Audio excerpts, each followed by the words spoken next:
Welcome back to Sports by GSMC Podcast Network. I'm your host, Jeremy Lapidus. Today is Monday, September 9th. We are returning from our first full week of football, not just in the NFL, but also in college football. So 2 straight days of absolute chaos. In our last segment, we just went over the winners from week 1 of the NFL football season, a wild week 1 as well. Something I completely forgot to mention was the kickoffs. Returns were up 15%. From last season. That's a win for the new dynamic kickoff as well. But in this segment, we're taking a look at the losers. We saw everything that went right. Let's take a look at everything that went wrong. But before we get into it, remember, if you would like to be an even bigger part of the show than you already are, all you need to do is go to gsmcpodcast.net. Or if you are on YouTube, you can use that super chat feature. If you do either of those two things, a message should pop up on the bottom of the screen for you, me, and everybody else around the world to see. If you do have a burning question about sports, anything at all that you would like to ask, go and throw that in the comments. Throw it in the chat. I will get to it as soon as I possibly can. I appreciate everybody so much for sticking around, talking some sports with me here on a beautiful Monday afternoon. But like I was saying, we are going to get into the losers of this NFL Week 1, and what a crazy one it was. Let's start off with my New York Giants. I don't think we need to say much about that. There were 2 teams this NFL Week 1 that looked absolutely awful. It was the New York Giants and the Carolina Panthers. Those 2 teams looked hopeless. They looked abysmal. Those 2 teams looked like they should just start preparing for next season. Both of these teams had quarterbacks that, as we were preparing for the season, I said this was a make it or break it year for both of them.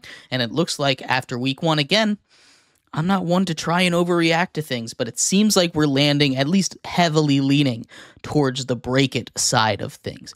There were chants to bench Daniel Jones. Now, Brian Daboll has come out and said Daniel Jones is the starter week 2 here in Washington. Now, is that the right decision? Were they getting booed out of the stadium? I don't know, and yes are the answer to those questions. The Giants' offense looked sorry. The defense had its moments against what is a really tough offense to go against in the Minnesota Vikings. Now, how real Sam Darnold's near-perfect day was, I don't think it's that real. You're going up against a really weak secondary with some of the greatest weapons in all of football, but we will see what happens. The Carolina Panthers down 30-3 at halftime. That is a college football score. The Saints pulled almost all of their starters in the 3rd quarter. That is kind of disrespectful, and it's not looking good. Derek Brown, really the last remaining solid piece on defense for these Carolina Panthers, a defense that was already going to be abysmal, might be out for the season. He needs surgery. That defense is only going to get worse, and this is a defense that, may I remind you, just gave up 47 points to the New Orleans Saints. 47 points to Derek Carr, Alvin Kamara, and the New Orleans Saints. I can't even imagine, honestly, what the point total is going to be like when they go up later in the season against a better opponent than the Saints. Heck, even when they go up against the Tampa Bay Buccaneers or the Atlanta Falcons, who looked awful as well.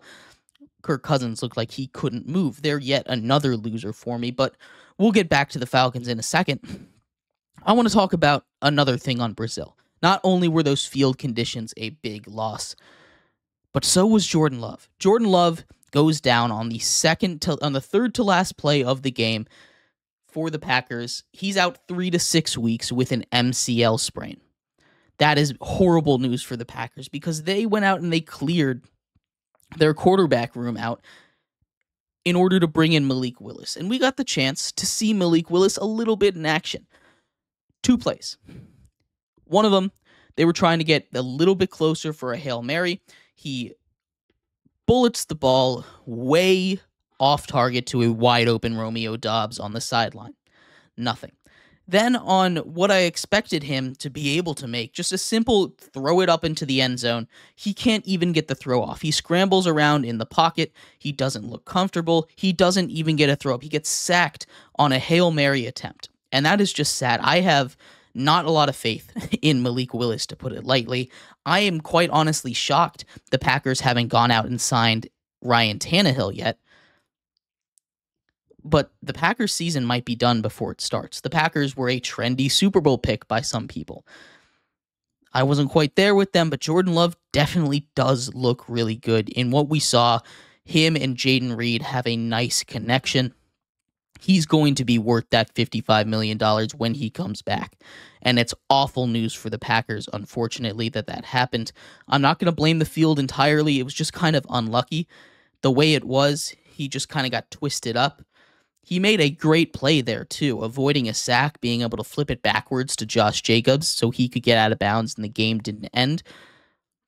Unfortunately, he did get hurt, though, and their Packers are very lucky it's not a season ending, because coming back in week 7, they can kind of pull what they did last year, run the table, make it to the playoffs as a 7 seed. But as far as winning the division, unfortunately, I think that's off the table, especially after what we saw the Lions do this last week. Another loser, the Arizona Cardinals.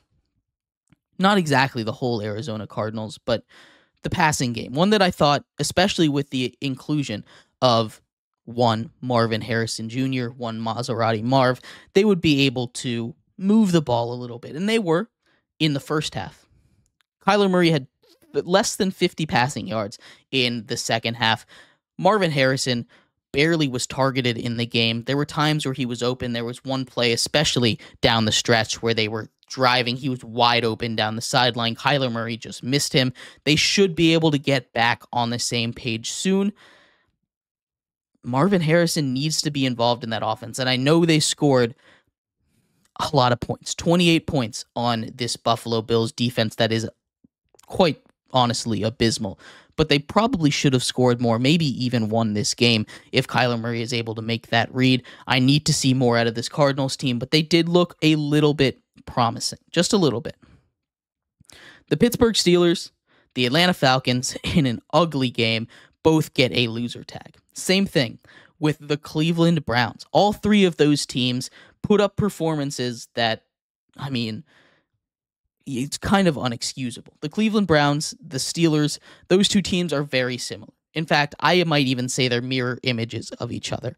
They both have stars on defense in TJ Watt and Myles Garrett. Their defense is doing everything they can to keep them in the game. TJ Watt had 3 strip sacks. Almost all of them were called off. I think he recovered 3 fumbles. 2 of them were called off due to penalties. He is a monster against this Atlanta Falcons team that just looked incredibly disappointing. Kirk Cousins could not move around at all. That Achilles injury is going to be an issue. I think they really need to think about giving him a little more time to heal. Put Michael Penix in the game, maybe. You drafted him that high for a reason. He looked good in his 1 appearance in the preseason. No idea why they didn't play him more in the preseason. Trying to hide him for something? Nah. It just doesn't make a lot of sense to me. The Atlanta Falcons looked all out of sorts. They need to figure out a way to, win a ball game, get some offense going at all. They did get a touchdown to one Kyle Pitts. Kyle Pitts' agendas are being pushed for the next 3 weeks now because he scored a touchdown. But even outside of that one touchdown, like the Kyle Pitts didn't do much in this offense. Bijan didn't have a particularly great game. Kirk Cousins just didn't look like the guy that we were expecting him to look like behind this team. Now, the Atlanta defense did their job against Justin Fields and not a very good Pittsburgh offense, but 6 field goals was enough for the Pittsburgh Steelers to win a game. And now they're beating everybody else in that conference, in that division, not the conference. 1-0, everyone else is 0-1. Kind of crazy to believe. And the last thing I wanted to touch on here, the Miami-Dade Police Department arrested Tyreek Hill right outside of the gate. Calais Campbell comes over. He gets into a little bit of a altercation as well. Tyreek Hill is in a fan video laid out on the ground, in handcuffs. And they're saying it's because it was a traffic stop, speeding and reckless driving. Those are the counts he's being charged with. They come out today and they say he was resisting. That's what the Miami-Dade police say. Now, I'm not trying to say anything here. I don't want any of this to be confused for really anything. But if you expected the police to come out and say anything other than he was resisting, I don't know what you were thinking, because this is just what they did. I have no idea. I got no evidence here. I don't know what's going on, but there's a lot of questions that are still to be answered, and it's just an unfortunate situation, right? We saw this happen just a couple months ago in golf when Scotty Scheffler was arrested trying to get into the game, and from what I can tell, it's a very, very similar situation there. That police officer was put on administrative leave. We'll see what happens. I'm gonna stay off of this one for a little bit until we know more information. But it's just a loss over there. They're one of the losers of the week in the NFL, arresting Tyreek Hill for what seems like a minor traffic stop, getting him on the ground. That's the real question of what led there. And then we can form opinions once we know more, once the investigation is complete. But for now, they're in the loser section, because I can't imagine Tyreek Hill did anything that drastic to be needing to be face down on the ground in handcuffs. But anyway, those are my big losers for the NFL Week 1. Let me know if I missed anything. Let me know if you if you had any other big losers this week. We're going to take a quick break here. When we come back, we're going to take a look at college football winners and losers. It was just as equally a wild college football Saturday as it was an NFL Sunday. Huge upsets. The number 5 team in the country goes down. We're going to talk about winners. We're going to talk about losers. All of that coming up next here on Sports by GSMC Podcast Network.